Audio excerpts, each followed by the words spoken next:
Marked but not taken, the journey of a spiritual gifted child. In Limpopo province, in two different villages, Mabula and Gianni, two children were born under different stars, yet bound by the same invisible thread of spiritual resistance. The boy from the Gianni, his name was Solomon, born to a woman named Damaris, who carried a burden too heavy for her young shoulders. Damaris came from a feared bloodline, a family of witches, known not just for their power, but for their cruelty. When Damaris came of age, her family gathered in the black hut at the edge of the forest, where initiations were performed under the blood moon. But something was different about Damaris. When the elders tried to bind her to the ancestral spirits, their chants fell flat. Her body rejected the markings. The spirits recoiled. She was not just resistant, she was spiritually gifted. The very power they worshipped would not touch her. This rejection turned her family against her.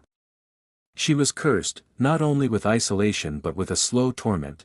They bewitched her, poisoned every opportunity she tried to grasp. Her jobs failed, her relationships crumbled, and sickness danced through her veins with no medical explanation.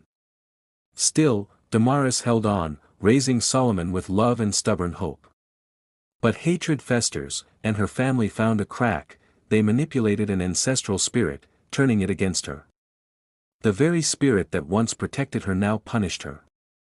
Damaris suffered in silence, and one rainy night, she died mysteriously in her sleep. But not before whispering to Solomon. "You have the gift, my son. What couldn't touch me will try to take you. Don't let them." The girl who wasn't chosen. Far across the province, in a decaying village painted in shadows, Mabula, lived Portia, a girl born into a home of secrets. Her mother, Joyce, was a powerful witch, proud and cruel, who bore 3 daughters. The first 2, eager and ready, were easily initiated, their eyes turned dark, and they walked without footsteps.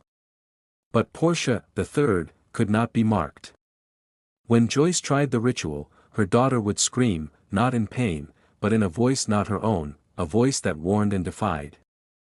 The ancestral spirits would not accept her.